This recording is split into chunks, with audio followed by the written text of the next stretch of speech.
Hello दोस्तों, biology classes में आप सभी का स्वागत है। दोस्तों, आज हमारे पास नेक्स्ट टॉपिक है संपर्क में रखे पतले लेंसों के संयोजन का सूत्र।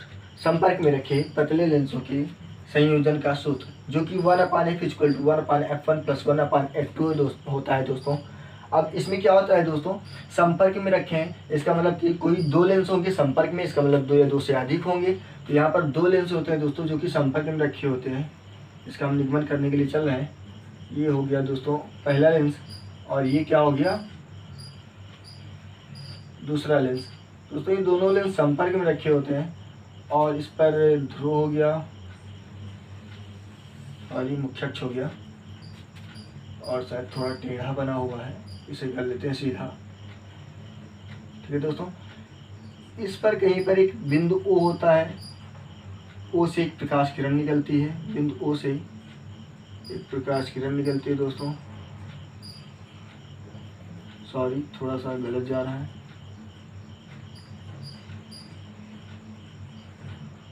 O से एक प्रकाश किरण निकलती है दोस्तों, और जैसे ही O से प्रकाश किरण निकल कर टकराती है, तो आप लोग जानते हैं कि टकराने के पश्चात उसका क्या हो जाता है, परावर्तन हो जाता है। तो ये ऐसे परावर्तन हो जाता है दोस्तों, ऐसे। ठीक है दोस्तों, तो ऐसे परावर्तन हो जाता है पहले लेंस से। मान लीजिए लेंस L1 है और मान लीजिए ये लेंस L2 है। पहले लेंस से परावर्तन होता है तो वो इस प्रकार गई थी और ऐसे जाने लगती है, ऐसे जाने लगती है। तो दोस्तों, इसे क्या होता है, कैसे जाना चाहिए, इसे यहाँ से ऐसे चले जाना चाहिए, ऐसे ऐसे। ठीक है दोस्तों, लेकिन ये कब ऐसे जाती, तब जाती जब लेंस L2 हमारे पास न होता, क्योंकि ऐसे आई थी पहले लेंस से ये आपतित होकर परावर्तित होकर ऐसे निकल जाती। देखिए ऐसे ही ऐसे निकल जाती, देखिए यहाँ से ऐसे निकल जाती। लेकिन ये होगा नहीं, क्यों दोस्तों, क्योंकि जब ये पहले लेंस से टकराई तो इसका क्या हो गया, परावर्तन हो गया, थोड़ी सी अपने मार्ग से विचलित हो गई, हट गई।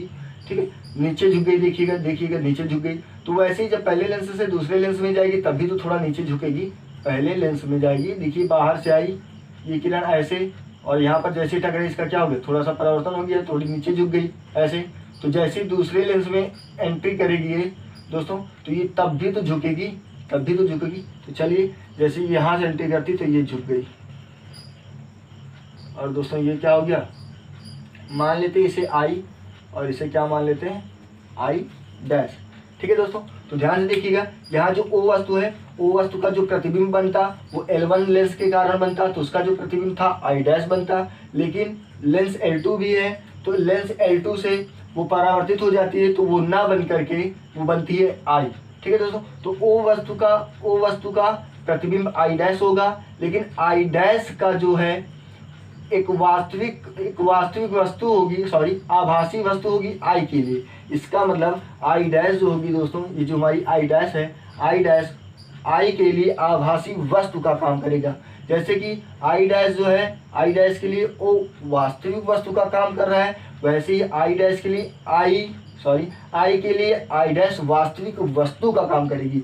I के लिए I' वास्तविक वस्तु का काम करेगी। इसका मतलब I' जो होगा प्रतिबिंब होगा I का, I का प्रतिबिंब होगा दोस्तों, सॉरी I प्रतिबिंब होगा I' का, I प्रतिबिंब होगा I' का, और I' जो होगी आभासी वस्तु होगी I के लिए। ठीक है दोस्तों, फिर से सुन लीजिएगा, O वस्तु का प्रतिबिंब होगा I' और I' आभासी वस्तु होगी I के लिए। ठीक है दोस्तों, तो देखिएगा, O से लेंस की दूरी, मतलब कि वस्तु से लेंस की दूरी, इसे क्या नाम देते थे, वस्तु से लेंस की दूरी को U कहते हैं, U कह लिए दोस्तों।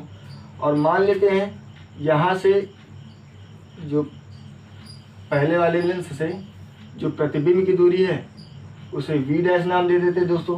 पहले वाले लेंस से मतलब कि इस वस्तु के लिए जो प्रतिबिंब I' की दूरी है उसे नाम दे देते हैं V', तथा दूसरे वाले लेंस से जो इस I की दूरी है उसे नाम दे देते हैं V।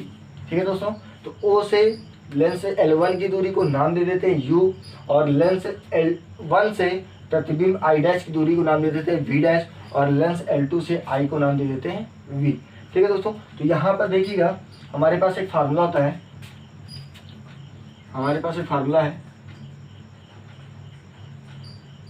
लेंस का सूत्र। तो लेंस का सूत्र क्या है हमारे पास दोस्तों, 1/v minus 1/u is equal to 1/f। ठीक है दोस्तों, ये हमारा फार्मूला है, जहां v क्या है दोस्तों, हमारा प्रतिबिंब की दूरी है, v हमारी प्रतिबिंब की दूरी है।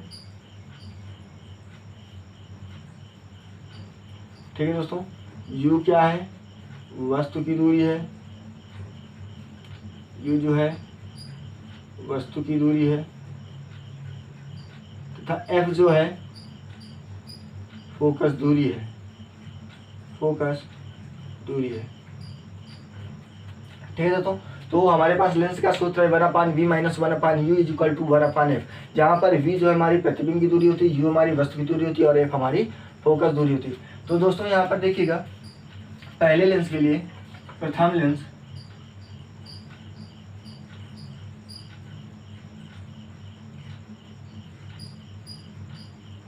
नाम दे देते हैं L1, प्रथम लेंस L1 के लिए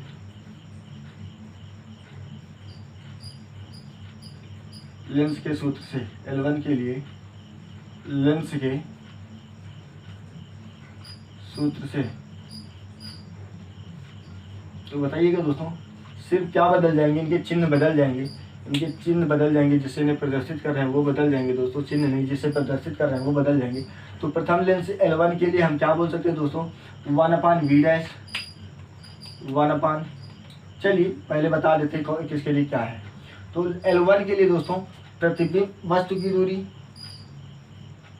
वस्तु की दूरी, वस्तु की दूरी हमारी u है दोस्तों। ठीक है दोस्तों, वस्तु की दूरी u है, प्रतिबिंब की दूरी, प्रतिबिंब की दूरी, तो दोस्तों प्रतिबिंब की दूरी v हो जाएगी, तथा मान लिया फोकस दूरी, हमने माना कि फोकस दूरी, फोकस दूरी f1 है। ठीक है दोस्तों, अतः हम लोग क्या बोल सकते हैं दोस्तों, हम लोग यहाँ पर ये बोल सकते हैं लेंस के सूत्र से, जैसे कि यहाँ पर 1/v minus 1/u equal to 1/f हो गया था, वैसे ही यहाँ पर इस कंडीशन में क्या होगा, जबकि सभी की वैल्यू क्या है, अलग है। सॉरी दोस्तों, प्रतिबिंब की दूरी v डैश होगी, प्रतिबिंब की दूरी v डैश होगी, नोट कर लीजिएगा, प्रतिबिंब की दूरी v डैश होगी। यहाँ पर वो वस्तु है, वो वस्तु का प्रतिबिंब i डैश है, क्योंकि अगर लेंस L2 ना होता तो इसका प्रतिबिंब i डैश ही बनता, लेकिन लेंस L2 है तो फिर वो परावर्तित हो गई तो i बन गई थी। ठीक है दोस्तों, तो इसके लिए वस्तु की दूरी u है और प्रतिबिंब की दूरी v होगी, फोकस दूरी f1 होगी। तो यहाँ पर हम लेंस के सूत्र से क्या बोल सकते हैं दोस्तों, 1/v होता है वहाँ पर, तो यहाँ पर v मतलब कि प्रतिबिंब की दूरी, तो प्रतिबिंब की दूरी v डैश है दोस्तों, तो हम v डैश लिखेंगे। ठीक है दोस्तों, आई होप समझ में आ रहा होगा, v डैश हो जाएगा माइनस 1/u, तो यहाँ पर देखिएगा दोस्तों 1/u होता है, तो 1/u यहाँ पर भी हमारा u ही है, तो हम u ही लिखेंगे दोस्तों, क्योंकि लेंस L1 के लिए वस्तु u है। ठीक है, और इक्वल टू 1/f होता है, लेकिन हमारा यहाँ पर हमने f को f1 मान रखा है, f1 मान लिया, इसे मान लेते हैं दोस्तों समीकरण 1। ठीक है दोस्तों, अब द्वितीय लेंस L2 के लिए मानते हैं, द्वितीय लेंस L2 के लिए लेंस के सूत्र से, लेंस के सूत्र से, अब देखिएगा दोस्तों, हमारा द्वितीय लेंस L2 है, तो L2 के लिए वस्तु कौन है, L2 के लिए वस्तु हमारा I डैश है दोस्तों, L2 के लिए वस्तु हमारा I डैश है। तो दूरी क्या हो जाएगी दोस्तों,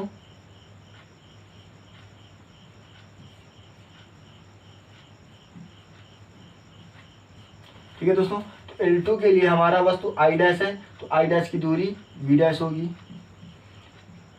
कंफ्यूज मत होइएगा, ध्यान से समझिएगा, I डैश हमारा आभासी वस्तु होगा I के लिए, तो वस्तु की दूरी V डैश हो जाएगी दोस्तों। प्रतिबिंब की दूरी, प्रतिबिंब की दूरी, अब देखिएगा जब I डैश I के लिए आभासी वस्तु है, इसका मतलब I जो है I डैश के लिए प्रतिबिंब होगी, तो प्रतिबिंब की दूरी को देखिएगा हम लोग क्या बोलेंगे, V बोलेंगे दोस्तों। L2 से दूरी जो है होगी v होगी दोस्तों। अब उसके बाद फोकस दूरी इसके लिए क्या मान लेंगे, इसके लिए फोकस दूरी क्या मान लेंगे दोस्तों, फोकस दूरी बराबर मान लेते हैं, जैसे कि यहाँ पर f1 माना था यहाँ पर f2 मान लेते हैं। ठीक है दोस्तों, तो लेंस के सूत्र से हम यहाँ पर क्या बोल सकते हैं, 1/v होता है, लेकिन यहाँ पर प्रतिबिंब 1/v हो जाएगा, माइनस तो माइनस 1/u होता है। u हमारा वस्तु की दूरी होती है, तो वस्तु की दूरी हमारे पास v डैश है दोस्तों, तो v डैश हो जाएगी, इज इक्वल टू 1/f, तो हमारे पास 1/, यहाँ पर f की जगह f2 है दोस्तों, f2 हो जाएगी। अब इसे हम मान लेते हैं समीकरण 2। ठीक है दोस्तों, तो समीकरण 1 व 2 को, समीकरण 1 व समीकरण 2 को हम जोड़ लेते हैं। 2 को जोड़ने पर दोस्तों क्या हो जाएगा, अब देखिएगा एक एक पक्ष जोड़ते हैं, तो पहले इधर वाला पक्ष दोनों को जोड़ लेते हैं, तो 1/v डैश और ऊपर 1 माइनस 1/u है, ये जुड़ जाएगा 1/v माइनस 1/v डैश। ठीक है दोस्तों, इज इक्वल टू ये वाला साइड जोड़ते हैं, तो 1/f1 प्लस 1/f2 हो जाएगा दोस्तों। अब क्या हो जाएगा, 1/v डैश प्लस में 1/v डैश माइनस में दोस्तों कैंसिल हो जाएगा, तो ये देखिएगा 1/v बचा प्लस में, तो 1/v लिख लेते हैं, और माइनस में देखिएगा, माइनस में ये 1/u बचा, तो माइनस में 1/u लिख लेते हैं, और इज इक्वल टू 1/f1 और प्लस 1/f2 हो जाएगा दोस्तों। अब देखिएगा ध्यान से, 1/v माइनस 1/u लिखा है हमारा दोस्तों, 1/v माइनस 1/u, तो 1/v minus 1/u equal to क्या होता है दोस्तों, तो देखिएगा हमारा फार्मूला ही लिखा है 1/v minus 1/u equal to 1/f। ठीक है दोस्तों, तो हम क्या बोल सकते हैं यहाँ पर हम बोल सकते हैं 1/v minus 1/u is equal to 1/f। अतः इसे मान लेते समीकरण 3 दोस्तों, समीकरण 3 से, अतः समीकरण 3 से, तो दोस्तों समीकरण 3 से क्या हो जाएगा, समीकरण 3 से 1/v माइनस 1/u की जगह पर हम रख सकते हैं 1/f, तो ये हो जाएगा दोस्तों 1/f1 प्लस 1/f2। ठीक है दोस्तों, और देखिएगा यही फार्मूला में प्रूव करना था, 1/f equal to 1/f1 plus 1/f2, और ये फार्मूला दोस्तों हो गया प्रूव। ठीक है दोस्तों, तो वीडियो अगर पसंद आया दोस्तों तो लाइक कीजिएगा, सब्सक्राइब कीजिएगा, और जितना ज़्यादा हो सके शेयर कर दीजिएगा। Thank you.